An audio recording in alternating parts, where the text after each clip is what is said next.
So what I'm going to be talking about today is reserve study, structural inspection, and banking requirements. And I'm going to talk, and when I say learn, most of the people in this audience are pretty familiar with what I'm talking about. So I'm going to be sharing some information about reserve study, structural inspections, and banking inspections. And like I said before, we get so many questions about this on a daily basis that it's really meant as a guideline. But if you have any questions, again, feel free, please drop it into either the chat box or go to unmute and jump in and ask your questions. And there will be a Q&A at the end. But as you can see on the right, without going into a huge amount of background, because I've done so many times before, everybody knows why the industry has changed over the last few years because of Champlain Towers, which in tragedy, some great things come out of it. But we've all come to realize that for our buildings, when it comes to maximizing property values, minimizing life cycle costs, as well as keeping them structurally safe, there's a direct connection between reserve studies, structural and facade evaluations, and maintenance. And one of the things, well, let me just give you a little bit of my background. Most of you guys know me. You like this little illustration that I had done of me, Mitch the engineer. But some of my background, you pretty much all know that I've been very involved nationally as well as locally in the development of the reserve study standards, the public policy paper on condominium safety, which was used as the basis for the law in New Jersey, as well as the development of the best practices report on maintenance. All of these documents, if Chelsea says it's okay, will be provided to you. There's no cost for them. You can go to the CAI website, but we'll send you copies of each of them at the end of the presentation. Mm-hmm. Also still a member of the New Jersey LAC that works on all the legislation in New Jersey, but still very actively involved in all the responses that are coming in or comments or all kinds of things having to do with the new legislation in New Jersey. Again, don't be shy. Ask your questions. You'll find out if you know me that I have all the answers. And even if I don't know something, I'll make it up. But one of the things I would like to start with is a survey, just to get a feel for the audience. And let me see how I can do this. I have to go to do this survey. I'm going to drop out.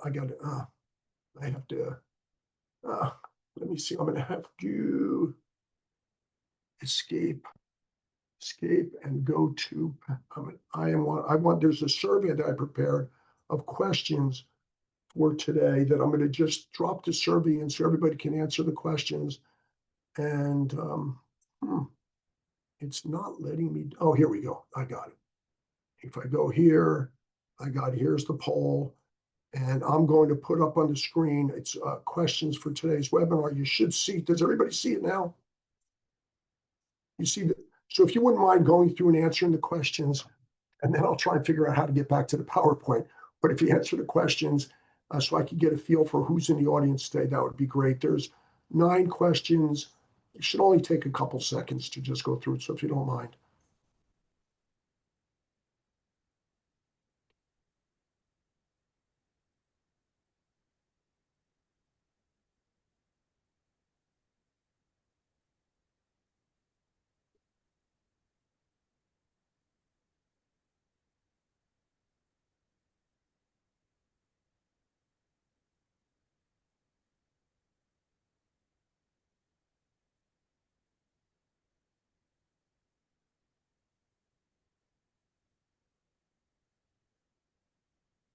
No, you guys we're up to 11 people who've answered out of 35, so I'll give you another minute.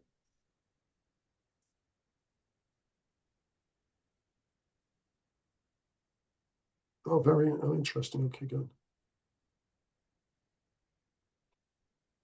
Yeah.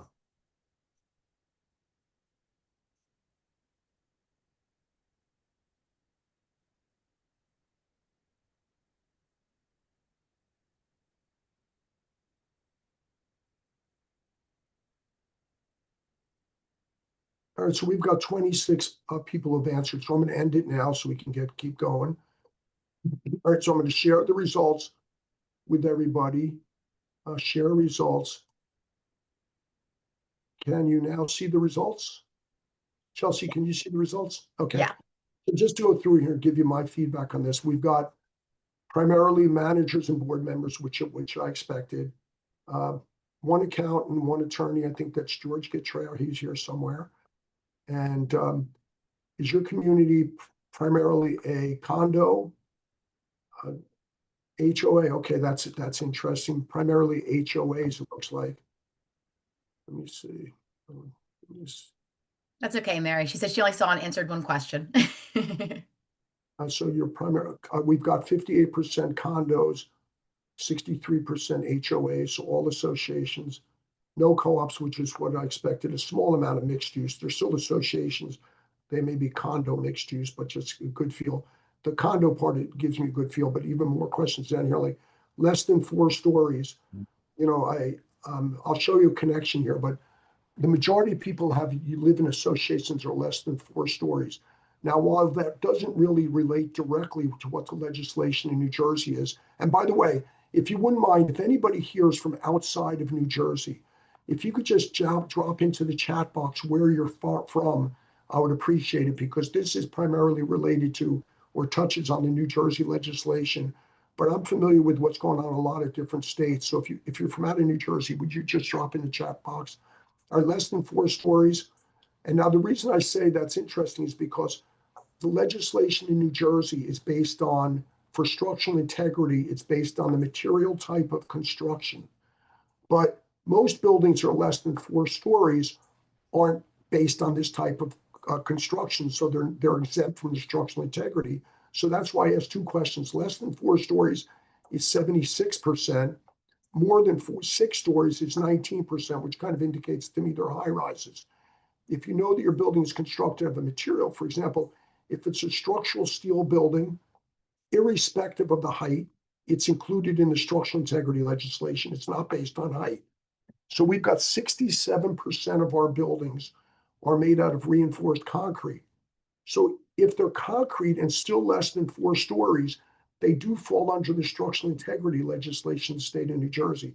So I was just trying to get a feel for how many of the buildings the communities we're dealing with fall under the legislative requirements for structural integrity. And from the question about height, 4 stories, I would say most of them are not. But based on the material type, I would say a lot of them are. So because it's not based on height again. So 90% have reserve studies. Very interesting. That's great. How old is your study? Between 1 and 5 years, 70%. That's great. And the reason why is because in the state of New Jersey, the legislation says your reserve study cannot go more than 5 years without being updated. And so they're less than 5 years. More than 5 years, 10%. If you're in New Jersey, you have to have a new one done. Less than 1 year, 25% means that you've just had it done. So that's very good. Does your community, now I put this wording in here specifically, does your community have a preventive maintenance plan in place and is being used? Because a lot of associations have maintenance plans, but they don't use them. But so only 48% have them and use them, and 52% either don't have them or don't use them. And you'll see when I get get going that in New Jersey, the legislation does require, which is outside of the reserve study standards, that when you do a reserve study, it needs to include the cost of maintenance. So I'll touch on that a little later on, but that's an interesting. I'm also going to touch on the Freddie and Fannie requirements for inspections and stuff. And have you been involved with them? 38% yes, and 62% have not been. And if you have, only one person, 6%, have you had results in your community not being approved? And 1% has not been approved based on the Fannie and Freddie requirements, which I'll touch on that also. Does anybody have any questions about this survey or need clarifications? Because it really gives me a good feel for who our audience is. Any thoughts? Mitch, just a reference, we have Pennsylvania, Florida, a few from Pennsylvania, Philadelphia, Illinois, and New York as well, New York City. Okay. I don't know the numbers, but like I said, the legislation in New Jersey, which I'm going to be touching on, is based on the public policy on condominium safety put out by CAI nationally. It's very much in line with that, maybe even a little more stringent. In Florida, you have your own regulations. You have a structural integrity reserve study requirements and things like that. So you have something very specific in Florida. Obviously, that's where Champlain Towers occurred, and there was Florida really jumped all over it. I'm not saying I 100% agree with what they're doing, but Florida has something in place. Pennsylvania and the other states, I think, I think Illinois is in the process of approving some reserve study requirements. Pennsylvania, as far as I know, does not have anything. Very interesting that just yesterday I was on the phone with a high rise in Pennsylvania that's in Conshohocken that is going ahead and having a structural integrity inspection performed of their high rise, even though it's not a statutory requirement, but they have some concerns about the structure. So one thing to keep in mind is the things I'm talking about are not things you should only do because there's legislation in place. These things should be done even if you don't have legislation in place. So, but thanks for your response. And Chelsea, I'm still sharing, right? You can still. Yes. All right, so now I'm going back to, I got to switch it again. All right, so There we go. we're good to go now. So Yep. now thank you, because I have a good feel for the audience. I did this, did this, did this, did this. Did the quick survey. All right, we're talking about, as I said, the New Jersey Structural Integrity Law that was voted into place on January 8th of last year. So it's been in place for over a year now. But again, it's very similar to things that are going on all over the country. Why do we need this? Again, mentioned Champlain Towers. This is actually a collapse of a balcony that took place in New Jersey about a year ago. New York City, they've had problems with parking garages, and there's a new law in place for the people who are here from New York. I'm sure you're aware there was a new law put in place, I think it was last year, because of the structural problems with parking garages in New York, that they all need to be inspected. This is one that actually collapsed. It's a picture. But the problems we're talking about are not because buildings were built wrong. Generally, I'd say the vast majority of times, it's because, like anything else, as things age, they get older, they need more maintenance. As with the human body, I would never have had to suffer for a cold for 3 days like I am now, if it was 20 years ago. But as we age, we need more maintenance, and I guess I need to maintain my body more. But I wanted to show you this. This is just for New Jersey. It's representative of the entire country, but there's information that's available from the United States Census Bureau that shows what are the age of buildings. And in this case, you could sort it by occupied and owned multifamily housing units. Now, if it's occupied and owned, that to me reflects something like a condo, because it's occupied, it's multifamily, but you own the unit, you're not renting it. So in the state of New Jersey, if you just look through here, you'll see buildings that fall in this category that are 0 to 5 years old make up only 0.35% of the total. 6 to 25 years old, 13.9% of the total. Now, keep in mind why this age category is important is because in New Jersey, as well as the public policy on condo safety put out by CAI, there's an age where we say that, well, the legislation in New Jersey says you need to do your first structural integrity inspection once your buildings turn 15 years old. Just so you know, when we went through legislation getting this approved, we had a fight for the 15 years. Some people wanted to make it longer. The CAI, National Public Policy, if I'm not mistaken, says 10 years, but it's less than the 15. But irrespective of that, you can see that 13.9% of buildings are between 6 and 25, which means that everything below this should have a structural integrity inspection done. 26 to 45 years old, almost 22%. 47 to 65 years old, 26%. 66 to 85 years old, 23%. And more than 86 years old, it's 16%. These are actual numbers from the United States Census Bureau. So you can see our buildings are getting older, and we need to take care of them, especially from the structural integrity perspective. But you'll see as I go on that one of the problems is when it comes to reserve funding, that a lot of places have not funded their reserves. As their buildings get older, it becomes more critical because things need more replacement, and they're running into problems, which I'll touch on a little later on in the presentation.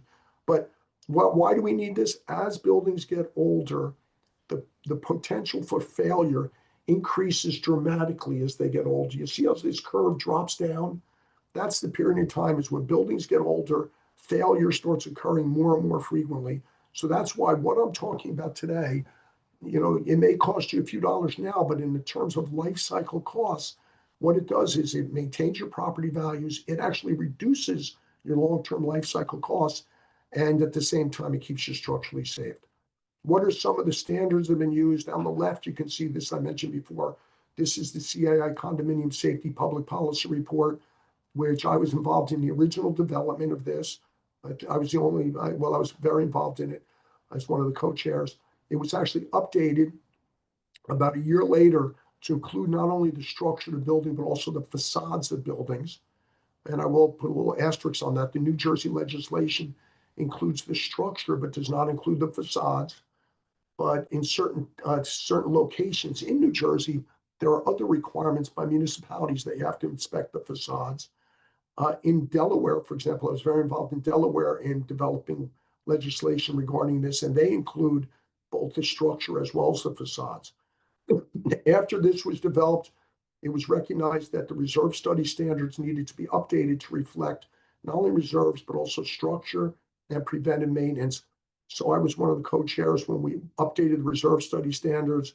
There's also publication put out by CAI that was done as a result also of the structural safety public policy best practices report on maintenance, which I was one of the people who helped develop that. But that all, like I said before, resulted in the legislation in New Jersey under Senator Singleton, who was very involved in promoting this, helping getting approved, on and on and on. But that was approved into law. So what is a building structure? Building structure is essentially what holds up the building. It's made up of columns, these vertical guys that hold up the floors and the roof, bracing, these diagonal things that go across, that when the wind is blowing from one way side to the other, this bracing keeps the building from collapsing because it takes the wind loads into the foundation. You've got beams, which are the horizontals. Those are the floors and the roof. And we've got the foundation that holds up everything. One thing I will tell you also is that you see here, these are balconies. I'm pointing to the balconies. While when you talk about the primary load-bearing system, which I'll talk about in a second, they doesn't generally include, well, let me go to the next slide. That'll touch on it. See, I've got it up in front of me, so I might as well just go there. So that's the building structure. The legislation is based on, and the public policy papers are based on inspecting what's called the primary load-bearing system. The primary load-bearing system is made, again, it's made up of the things that if anything happened to any one of them, there's going to be a partial collapse of the building. That's what it's for. So the primary load-bearing systems, the reason it says primary is because, again, if anything happens to one of them, and I'll show you a picture in a second, the entire building can collapse partially or totally. So it's again made up of the columns. It's made up of the bracing. It's made up of the beams. It includes what's called a podium deck, which I'll talk about a little later on. But this is the podium deck at the bottom. And it also has the foundation. But I'm showing here now the balconies, because while the primary load-bearing system, by general definition, does not include the balconies, it's part of the facades. In New Jersey, we have added the balconies as part of what needs to be inspected because it's a location that's part of the facade that has a lot of problems. So again, if anybody has a question, I'm going too fast, feel free to jump in, but that's what the primary load-bearing system is. That's what the public policy includes, and that's what the legislation in New Jersey includes. Now, I just give one picture to show an actual building where you can see the primary load-bearing system. This is a steel building. It's actually built now. It's in Princeton. And then the reason I'm showing the X's is because these guys that have the X's in it are part of the primary load-bearing system. But if any one of these guys rusts away or falls out or isn't put in, whatever, there's a possibility for a partial or total collapse. So for example, you see this X on this bracing. If this brace wasn't there and the wind was blowing, this column in this part of the building can collapse because there's nothing to take the wind out of the building into the foundation. If this X disappeared, that's a beam, then this part of the building will collapse because there's nothing holding up the floor. And obviously, if this X, that's a column, rusts away and that column is gone, this section of the building will collapse. And the lower on the building it is, if this column rots away at the top of the building, the partial collapse will take place at the top. But if it takes place at the bottom, everything above it will collapse. So that's why it's the primary load-bearing system is very important. And you'll see when we get to excluded buildings, what buildings are not included in the legislation. It's because they don't have a primary load-bearing system like this, where there's multiple things supporting the building. So there's a lot of repetitive structure there. And if one of them goes, the whole building is not going to collapse, which I'll show you in a second. But so that's why the primary load-bearing is important. I mentioned that it's based on material types, not the height of the building. So the primary load-bearing system, if it's made of any one of these materials, then it has to be inspected irrespective of height. It's comprised of concrete, masonry, steel, or a hybrid structure, which could be a combination of wood and steel, or concrete and steel, heavy timber, which I'll show you an example of, and podium decks. But if you have a building, which was kind of interesting when I looked at it before, because if you remember the survey said, I think that 76% of your buildings are constructed of these materials, but also a high percentage of them were less than 4 stories high, which means it's clear indication that structural integrity requirements for you are based on the material of construction, not the height of the building. So really keep that in mind. It's a very important point. So let's take a look at what some of the buildings look like. This is a steel building. I showed an example of this before. Common result that causes deterioration is water. And you can see it's rust. You know, the beams rusting away, the columns are rusting away. Here's a concrete building. A lot of the buildings we're working on right now are reinforced concrete, just like this. And this is what happens when the beams get wet or the concrete gets wet, it absorbs the moisture. The strength of these concrete beams comes to the reinforcing steel, which gets wet, it rusts and builds up corrosion. And because of that, it starts expanding, cracking the concrete, and then concrete falls out, which exposes the steel, and it gets even worse, which is what this is a picture of. We see a lot of this, especially in parking garages, which I'll talk about. And now a heavy timber construction. This is a building that is covered. It's a governed building because they're heavy timber, they're big columns. And so if any one of these goes, there's a potential for a partial or a major collapse. I will share that the majority of the residential buildings we've been involved in, I would say close to 100%, are not heavy timber construction. They're generally not built this way, but you can see why they're heavy timber, why they have a primary load-bearing system. Here's what happens.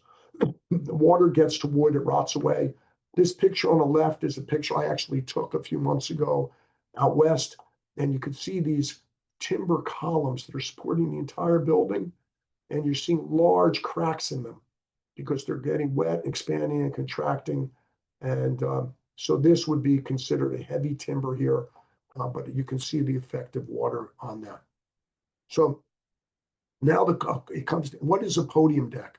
A podium deck is pretty simply, if you have a deck such as this, I assume you can see my pointer, that's made up out of one of these materials that makes it something that should be inspected, such as steel, concrete, one of these things, but what's above it is not, then the podium deck is what's supporting what's above. So as you'll see in a second, this podium deck needs to be inspected, but what's above it may not need to be. You can see on the left an excellent example. This is a condo made out of wood above, but it's supported by a podium deck made out of reinforced concrete. Now I'm going to explain in a minute why the part above does not need to be inspected, but now you already know why the part below does, because if one of these columns deteriorates and collapses, what's going to happen? Not only is the podium deck going to go down and fail, but this residential structure above it's going to fall with it. So that's what a podium deck is, and that's why it's very important. Common results of water in a podium deck is deterioration. A lot of times these podium decks are parking garages. They contain parking garages, which water gets in from the cars.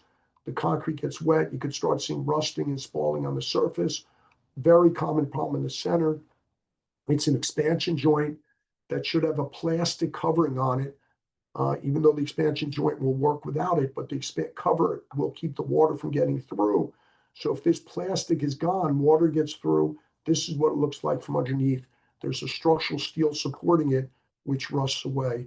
And that's a podium deck. Here's a couple more examples. This one on the left is a project we're working on where we're out to bid right now on repairing the entire podium deck because all of these joints had failed and the water was getting through. And look what was going on underneath. You see this beam in the center, which is cracked. It's a major structural problem right here because the water was getting through. But also look what was done on the right. The association for years didn't want the water to get onto the cars below. So forgetting about the structure, they would include gutters underneath where the water was coming, downspouts, so the water wouldn't drip on the cars. But wouldn't drip on the cars, we could kind of, I hate to say, but not considering what was going on with the structure behind it. And you could see the rust along here. So these are the problems with podium decks. So what's excluded? An excluded building is something where there's a repetitive design where you won't have a structural failure, even if one piece rots away. Very common with what we call stick framed, there's a couple different names for it. This is what the legislation actually says. It's frame built. But this is very common with buildings that are 2 or 3 stories high, although some of them can be made out of the other materials. But you see, this building is wood, but it's got supporting walls made out of, let's say, 2x4s or 2x6s every 12 inches, roofs that are made out of 2x6s, 2x8s, whatever, every 12 inches or whatever. So it's pretty clear that if one of them gets wet and rots away, the entire building isn't going to collapse. So it's not considered a primary load-bearing system, and therefore this type of building is excluded. Keep in mind also, if the building is excluded above, the foundation is excluded also. But if the building above is included, then the foundation is included also. Does anybody have any questions about this? Because that pretty much goes into detail what's going on with what kind of buildings are covered, and that's usually a big question. So if you have any questions, drop them into the chat box. Now let's talk about maintenance. A lot of times people view maintenance as just one word. There's only one type of maintenance, but there's actually 3 types of maintenance. There's what's called preventive maintenance, corrective maintenance, and deferred maintenance. For many, many years around the country, the word deferred maintenance was used incorrectly. It was used in place of the word preventive maintenance. Deferred maintenance means you're not doing anything. Preventive maintenance means that you have a plan in place to do preventive maintenance to make sure that you don't have any structural problems and to make sure the useful lives of your components on your reserve study get to their full useful life. That's preventive maintenance. In the state of New Jersey now, the legislation says that when you do a reserve study, it has to include the cost of maintenance for your buildings. It's also interesting for anybody who's going to be going through transition in the future in a new community. If you're a manager, you may have some new communities come online. The legislation in New Jersey in the past always required the developer to do a reserve study for adequate funding in their governing documents, in their public offering statement. Now it also requires that the developer do a preventive maintenance schedule in their governing documents and fund it so that preventive maintenance is in place for their communities going forward. So that's a requirement now in the legislation. For the associations, after they take control, it only says they need to include the cost of maintenance. It does not say you need to include a preventive maintenance schedule as it does for the developer. The reason I say that is because there are ways to come up with approximate costs for preventive maintenance without doing a full preventive maintenance schedule. So there's a distinctive difference between what the developer says and what the developer says, does, and what the association does. I see, George, you just asked a question. It just popped up on my screen. The question was, if there's a clubhouse that is made of one of these materials, does it have to have a structural integrity inspection done? The answer is no. The legislation only requires it in buildings where people actually live in. So if you have buildings that are not covered in your community, they're made out of stick frame, like I said, but you have a clubhouse that's made out of structural steel or reinforced concrete, it is not required that you inspect that clubhouse. And George, if you want to correct me, because I'm sure you've read the legislation, but it does not require that to be inspected. Mitch, I thought I knew the answer, but I thought it was important that you say it, so thanks. No, I figured you just wanted to make sure I said it, so please do that, because there's a lot of information, and that's an important one about the clubhouses, so thank you. And Tracy, I see a few more questions popping up, so if there's any. Yeah, I know Mary asked a question regarding the funding. I know we're gonna get more into the funding later. That's why I haven't jumped in to address that one yet. But No I do see another one about, does the legislation state a preventive maintenance plan in capital reserve report? Our current engineer is saying that is not required in the report. Is that an update to the legislation? No, the requirement for the maintenance, which I'll show you in a few minutes, was included in the original legislation. I'll show you the words, which you can show to your engineer. One of the things we have found is that it's a lot of people, reserve providers, everybody, are really not interpreting the legislation correctly. And I'm not saying that there's anything wrong. It's just that I have learned that legislative wording, and George, please confirm this for me, but legislative wording a lot of times is not in English. It's converted by somebody else into something that. Lawyers write the words, Mitch, so it isn't in English. Well, it's even past lawyers. I think there's special people that write these things that I think they write them so you can't understand them. That's but so one of the things we've seen is, because what happens when the legislators get comments on this stuff from their constituents, it comes back to the people on the New Jersey Legislative Action Committee, and I'm one of them. And we have found that in many, many times it's because the legislation is not being interpreted correctly. And once we interpret it, because we are intimately involved in it, the question goes away. But as far as maintenance, it is absolutely required and was required from day one. And I'll show you in a minute why and where. So getting back to the maintenance, preventive maintenance is doing something preventive where you have a plan in place.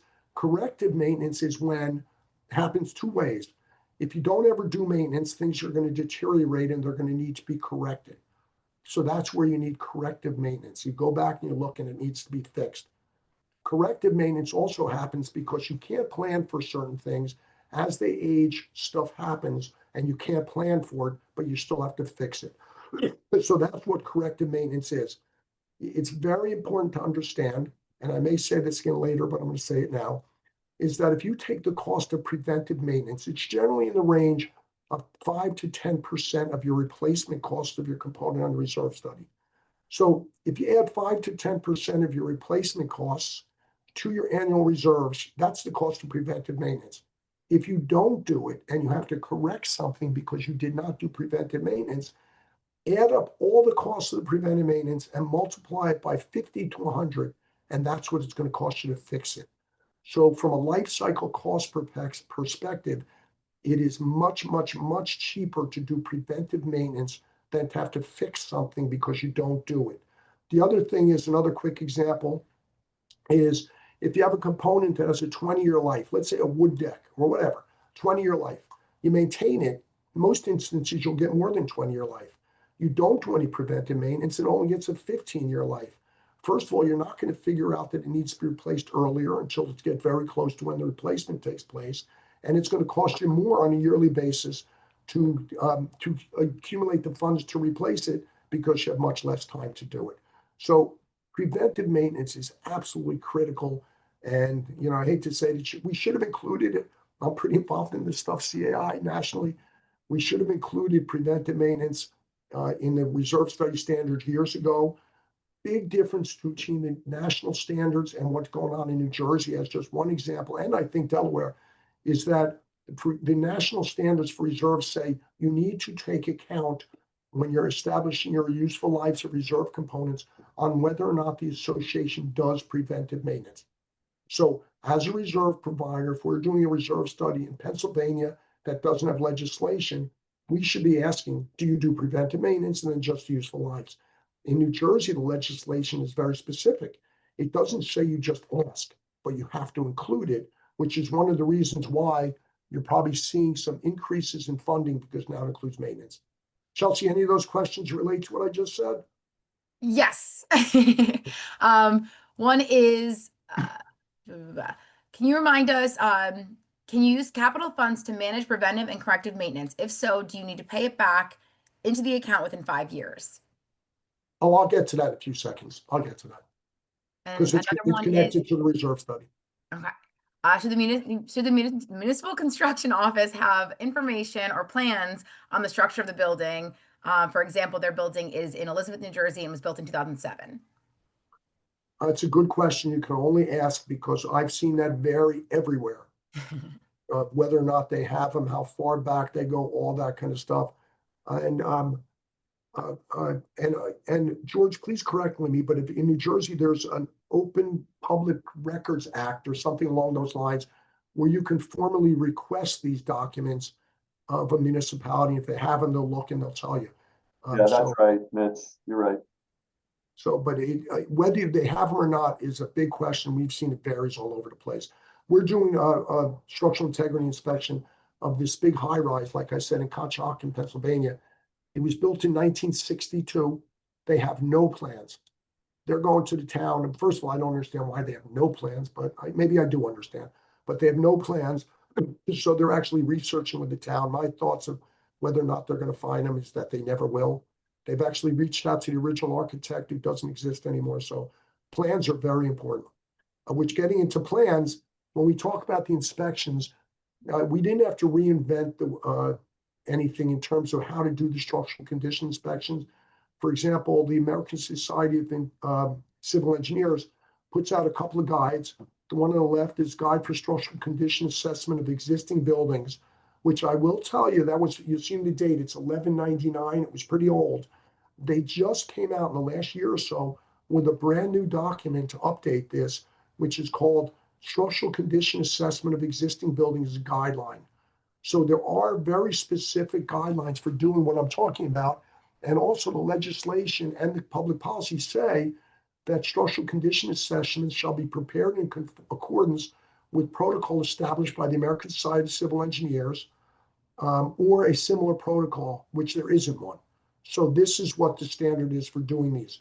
So when you look at these standards, but not 10, 12, all right, I'm gonna start increasing my pace a little. It has a very specific process of how you do it. This comes directly out of it. It's broken into two parts: preliminary assessment to go look at everything. And then if you see problems, then you have to do what's called a detailed assessment to go back to those specific areas and maybe take off a wall or do whatever you need to do to look in more detail. So in the state of New Jersey, most places, when you're getting your proposal from an engineer, the first step is to do this preliminary assessment, which is pretty clearly detailed in these documents. But this is the exact actual process. Preliminary, this defines it, but again, it's a visual observation to see if there are any problems or signs of problems. Then if there are, it requires doing a detailed inspection, which again is to take things apart. When is the first inspection required? I mentioned before that in the state of New Jersey, if your buildings were built prior to the legislation and they were 15 years old or older, the first inspection needs to be done within 2 years. If the building was less than 15 years old when the legislation was passed, as soon as it turns 15 years old, the first inspection needs to be done within 1 year of it turning 15 years old. So that's the guideline. Once the first inspection is done, there are periodic inspections. And the periodic inspections say that every inspection after that, you have to do it within 5 years, every periodic inspection, unless the inspection report you get says it needs to be done sooner. One of the requirements of the inspection reports you're going to get is to say when the next inspection report should be done. So it's 5 years or less than that if the inspection report says that. So those are the guidelines. All right, I just said this. But of course, anytime you see observable damage, it should be done within 60 days or sooner, that's for sure. If it's a conversion, it's the same thing. Again, I talked on this. A periodic inspection is a maximum of every 5 years unless the report says sooner. The reports need to be given to the municipal authorities. It isn't given to the association who then gives it to the municipal authority. It's given to the municipal authority by the engineer who prepares it. So whenever we do a structural integrity inspection, we then give it to the municipal authority. It's a requirement of legislation. The inspections need to be performed under direction of a structural engineer who's a licensed professional engineer. Keep in mind, just because somebody's a licensed professional engineer who's structural doesn't mean they have experience doing structural engineering from existing buildings.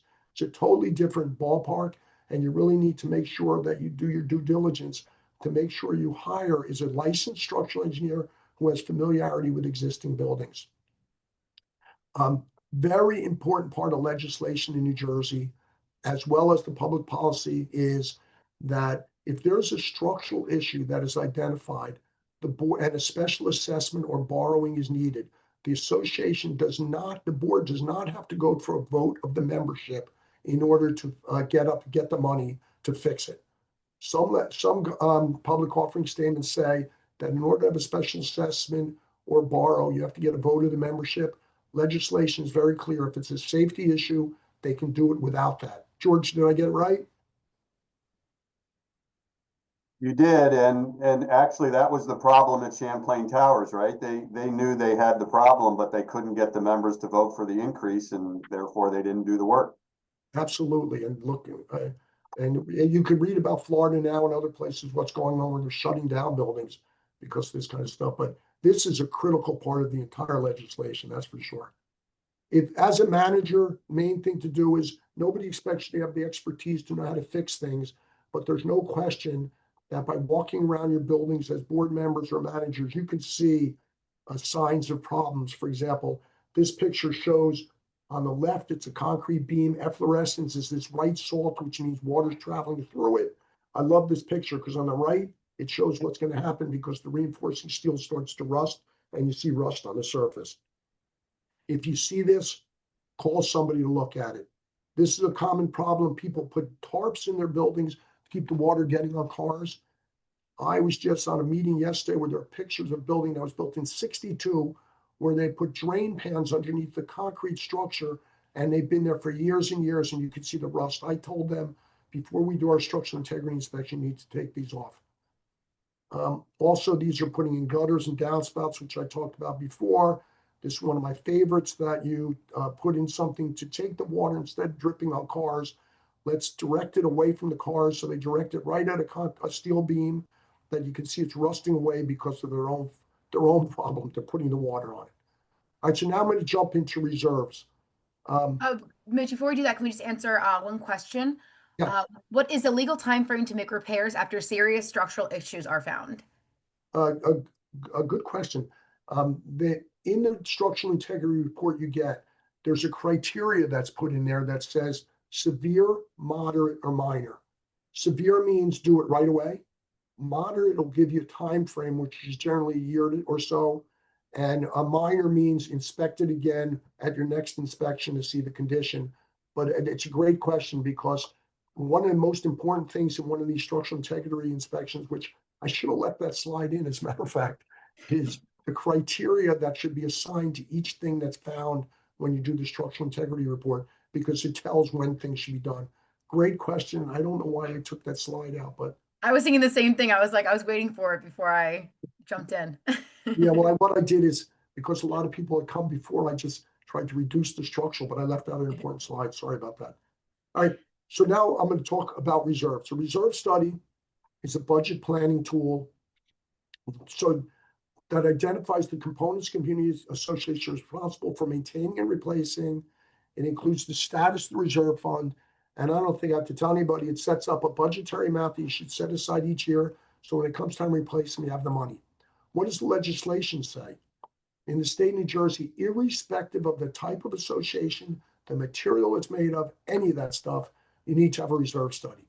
It's any association of a plan reach that shall undertake and fund a capital reserve study which shall determine or assess the adequacy of the association's capital reserve funds to meet the anticipated cost of replacement or repair of an asset that they're obligated to maintain. So I'm going to talk about in a few seconds what the definition of adequacy is, but the main thing here is that every association needs to have them. And in addition, it says it needs to be prepared or overseen by a reserve specialist. That's a designation given by CAI, or an engineer or an architect who's licensed in the state, but irrespective of whether a reserve specialist will be doing it in conformance with the national standards. An engineer or an architect does not have to have their RS designation, but as you'll see in a second, they still have to prepare the reserve studies in conformance with the national standards. As it's, well, it says it right here. So, but keep in mind that the people who have the RS designation are familiar with doing reserve studies. They know how to do it. I would lean in that direction rather than saying to an architect or an engineer who's never done a reserve study, we need a reserve study, but do it in conformance with these standards. But this is what the legislation requirements.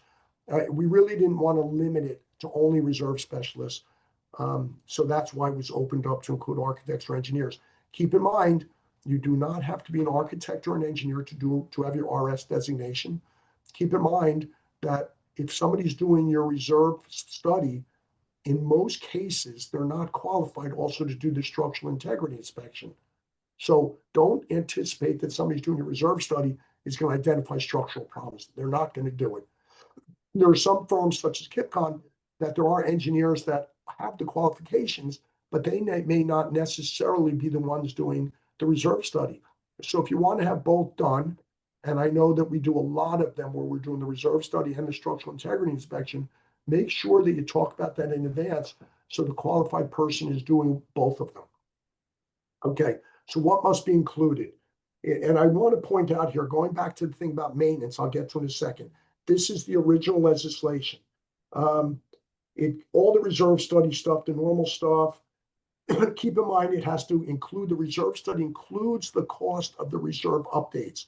So if the study says this reserve study should be updated in 3 years, the reserve study should include the cost of updating it. So you're funding for it. So in 3 years, you have the money.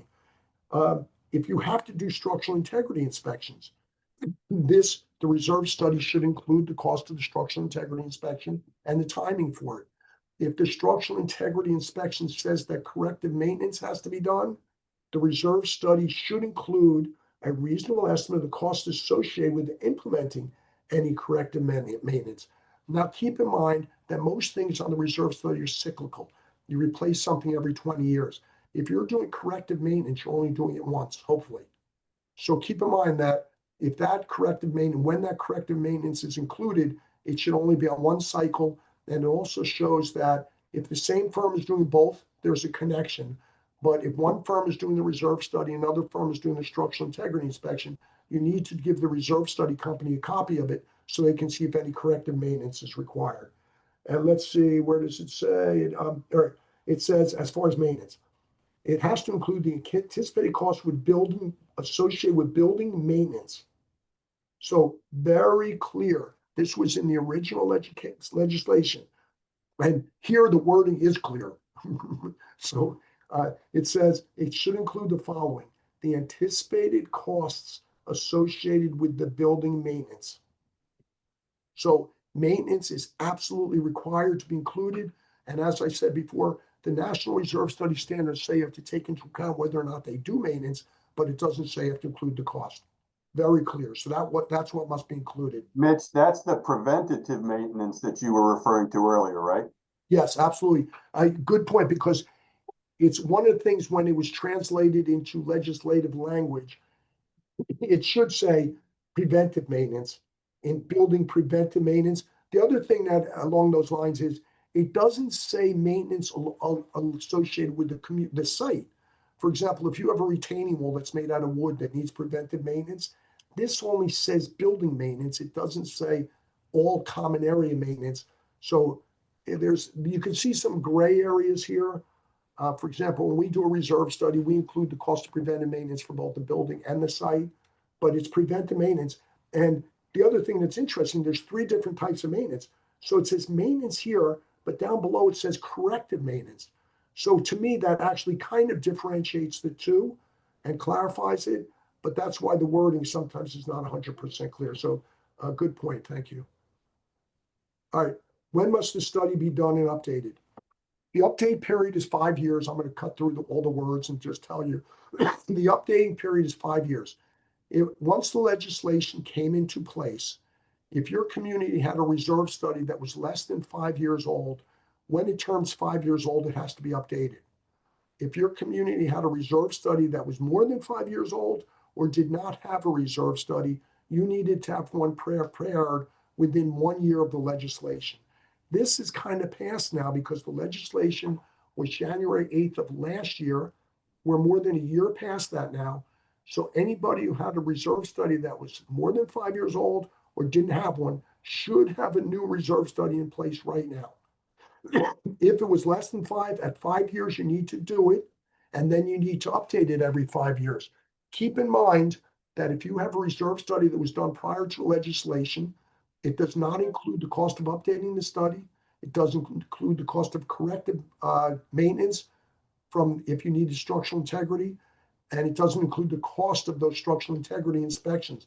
So when you update it, when it comes to 5 years, you need to start including the cost of maintenance, cost of corrective maintenance, and all these type of things that weren't in before.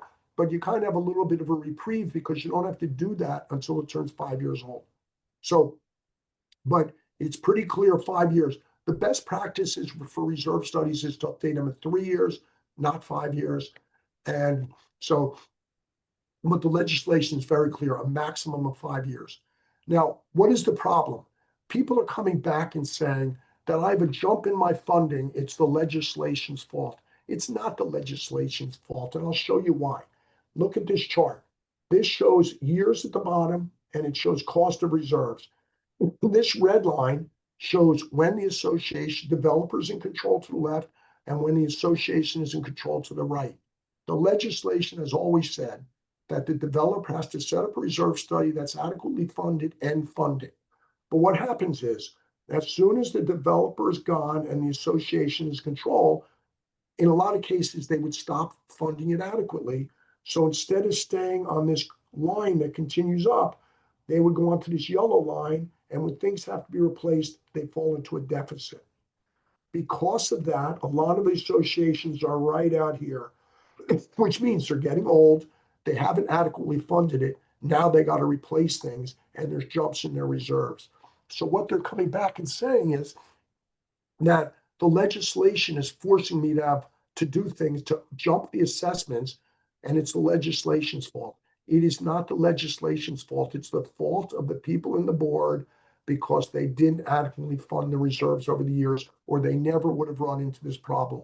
The problem's going to disappear over the next number of years when all of the associations start getting to adequate funding and they get on a cycle where they're all on this gray line where they won't run into a deficit. But right now, we're dealing with them all the time. How do we get to adequate funding without having a huge problem? I will tell you, it's come back to the legislators because these are their constituents, and the legislators are trying to come up with ways to solve that problem. But unfortunately, the only solution to it is that when a roof needs to be replaced, you need to replace it. And you can't have people living in a building that's leaking. So the money is due irrespective of whether they underfunded it or not. But my point here is that the problem is not the legislation. The legislation is actually the solution to the problem. So as far as reserve study, this is the process of doing a reserve study. This comes from the CAI gap report. There's a best practices report. No, it's actually a book that they publish, that CAI publishes on how to do reserve studies. But this is the process. There's a few different types of reserve study. There's a full reserve study. We do everything. Component inventory, condition assessment, life evaluation estimates, fund status. And I'm kind of going to rush through this because I know a lot of people get this stuff. But there's a few different types. A full level 1 reserve study is acceptable by the legislation. There's what's called an update with a site visit. It's a level 2. And this also is accepted by the legislation. The legislation requires that the reserve studies that be done have to include a site visit. And again, the statutory requirements in New Jersey are 5 years. Keep in mind that these two, level 1 and level 2, are accepted by the legislation. But keep in mind also that here it says component inventory, condition assessment, all this kind of stuff. What it has to include in New Jersey, it also has to include cost of preventive maintenance, cost of reserve study update, cost of structural integrity updates. let's see, reserve study, there's also reserve study, a paper update, it's update without a site visit, not accepted by the New Jersey legislation. Sometimes it's used by associations just from a budgetary perspective to see if they have enough money, for example, to do the roofs next year, or they need to plan them out over a number of years. A preliminary reserve study is one that's done by a developer prior to building, and they go into disclosure documents. I talked about it before. Preliminary reserve study in New Jersey now includes the inclusion of a preventive maintenance schedule. What does adequate mean per the New Jersey legislation? It's pretty clear. This chart shows it. I don't have to read it. If you take a 30-year projection of your reserve funding and it goes below zero, you're not adequately funded. You got to get it to adequate funding, which again is one of the problems of playing catch up. Things to consider when it comes to adequacy is the age of the community, all kinds of stuff. So that, when you're a reserve provider is preparing these for your associations, it's critical that you need to talk to them. There's different types of funding plans. They're all acceptable by the legislation. There's baseline funding, threshold funding, full funding. They're all acceptable by the legislation. Baseline funding allows you to go down to zero. It's the most risky. Full funding keeps you fully funding every individual component, which doesn't take into account how many components you have. And in 99% of the cases, it's overfunding. Most associations at some type of threshold. Some people say our threshold should be 5% of the total replacement cost or 10% of the replacement cost. That's kind of a template type of an answer, which can be used, but I would recommend you talk to your reserve provider to determine what type of adequacy level you should set to, but in no case can it go into a deficit. Now let's talk a little about mortgage lending requirements. Not many people have been running into this, but the purpose of the mortgage lending requirements is to mitigate the risks of loss to Fannie and Freddie. So Fannie and Freddie, when it comes to mortgages, they've always had in their reserve requirements, which have been based on generally 10% of the prior year's annual budget, or a reserve study that was 2 years old or less. My understanding is right now they've gotten rid of the reserve study 2 years or left. They both say that you have to be setting aside a minimum of 10% of the prior year's budget in order to meet their requirements. Keep in mind, and they know this because I've spoken to them about this, and they recognize this, that the prior year's budget is not tied into what common elements you have. So the 10% threshold is really not a basis for what reserves should be. The other thing is you can have the exact same association. One of them has $1 million in the bank and another has nothing. And they're both setting aside 10% of their prior year's budget. I would say that the association that has $1 million in the bank is less likely to have a special assessment than the other way. But that's the guideline they use, which one day I think will probably be changed. They also talk about now that they look at to see whether or not you have any significant deferred maintenance or unsafe conditions, where there's all kinds of definitions about what that means. But if you have any significant deferred maintenance, you may not be approved by them as being okay. But keep in mind that they don't apply to association that has routine maintenance and things like that. So there are some exclusions, but they're pretty slim. So they have very specific requirements.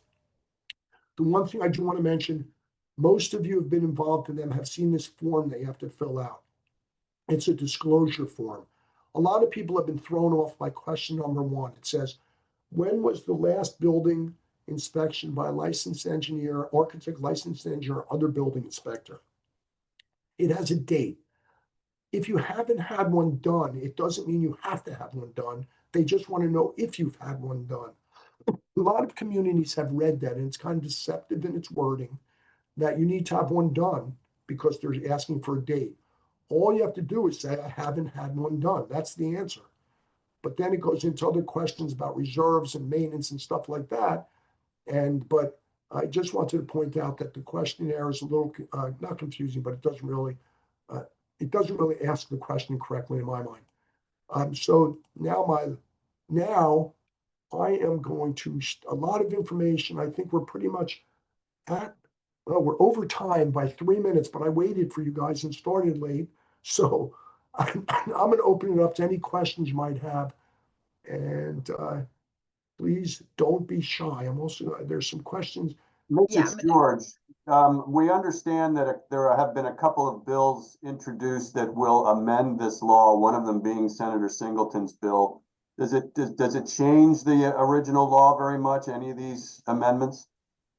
Great question. There's a couple of variations of that going on. Right now, the legislation says, and this is not 100% clear to people.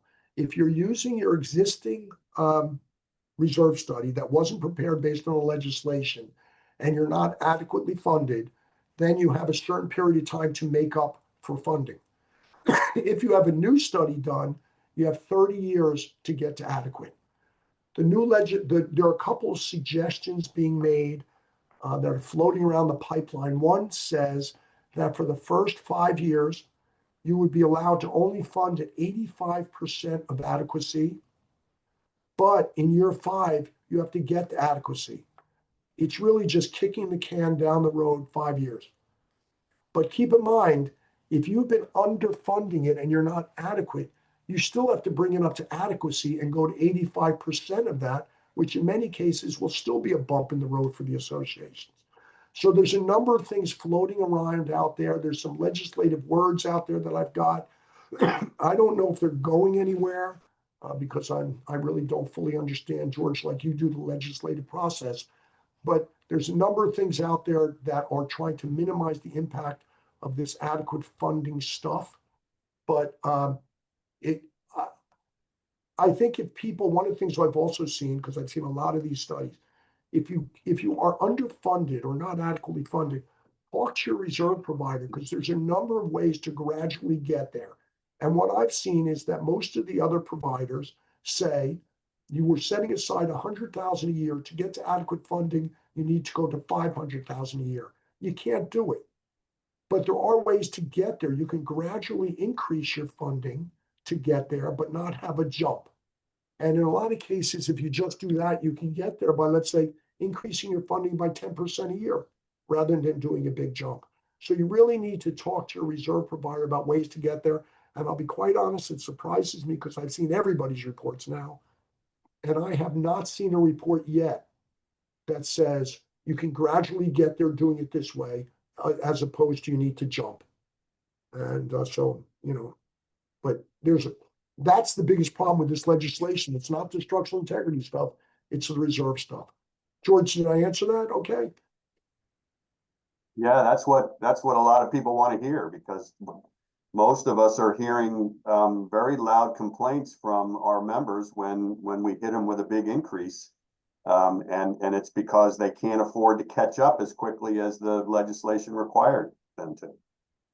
Absolutely. And keep in mind, one of the misconceptions out there is that they have a maximum of 15 years to catch up. In all cases, when you do a new study, it is 30 years to catch up. And keep in mind, you can increase it gradually as long as you don't ever go below 0. And there are ways to get there. I think that answered your question, Mary. If it didn't, please let me know. But I read through the question. I had a feeling it'd be answered at some point. But if it didn't, feel free to email me. You have my email, or send it again in the chat. And then, can you speak about what responsibility property management companies have with this legislation? I think, and again, I'm going to ask the attorney in the room to support me or disagree with me. I think there's a lot of risk out there. If the management companies know what the legislation is, and they should know, if they don't know, they shouldn't be managing associations. But if they know what the legislation is, and their associations don't do the structural integrity inspections, and there's a problem, or they don't fund the reserves, and there's a problem, I think they got risk.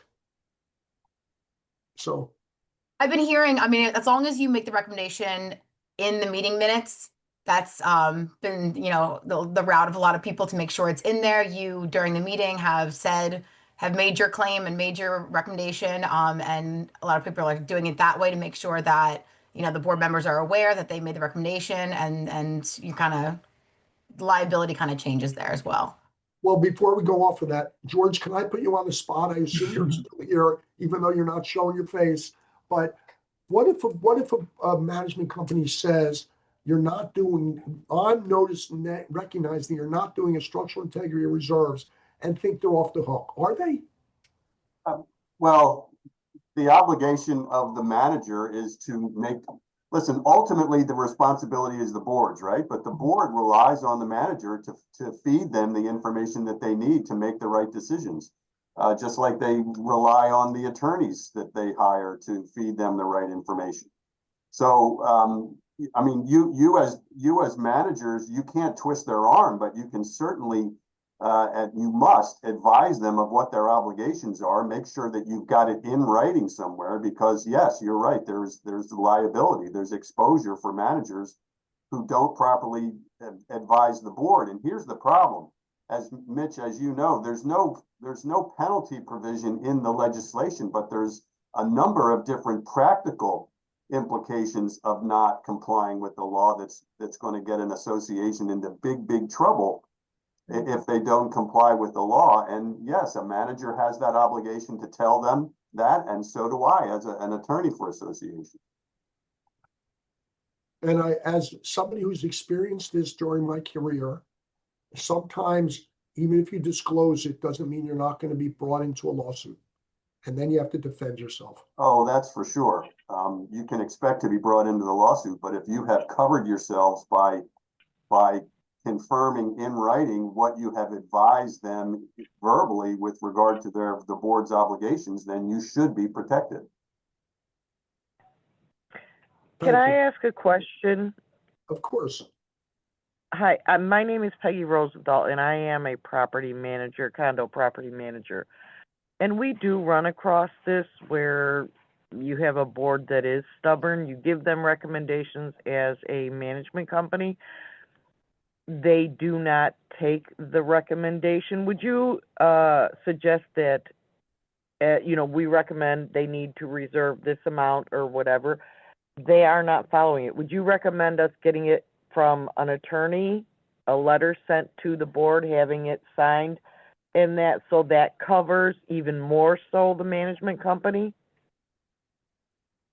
Well, that's a no-brainer answer. The answer is yes.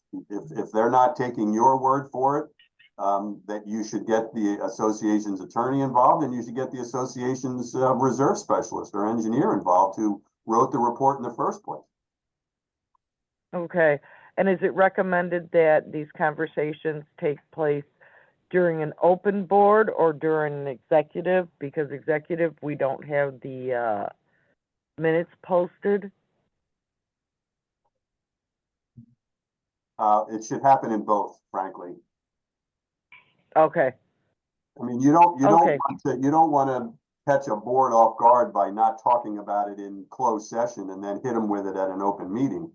But it needs to be discussed, and it needs to be confirmed in writing that you gave the advice and that the board heard and received the advice, and then the board chose to do what they did based upon the advice or ignoring the advice. But at least you've then done your job. Listen, I'm not your lawyer. I don't represent managers, but I represent associations, and we're all vendors, and we all have to work together. Correct. Okay, thank you. Any other legal questions or engineering questions? George, thank you for being here, by the way. I'll send you my bill, Mitch. You send it to Chelsea. I took my email in the chat. Don't know. All right. Anything Thank you, else? everyone. As a reminder, I sent my my email in the chat. If you have any trouble reaching out, you can always reach out to the info mailbox as well for your certificates. I'll be sending out an email with the recording, the copy of the presentation, and all the documents that Mitch went over in the beginning. So you'll be getting email from me anyway today, and you can just reply for your certificate. So thank you everybody for coming. Thank you, Mitch. Thank you, George. And we really appreciate it. Thanks, everybody. And if anybody has any thoughts about any any future webinars on certain topics that you'd like to see, just let Chelsea know. We have a whole schedule, but if there's another topic out there, we're always willing to do it. And if anybody ever wanted a webinar like this given to your management company or to any of your associations, all you have to do is ask. And George will be there. Thank you, Mitch and Chelsea. Thank you. Thanks, everybody. Have a great Have a great day. day.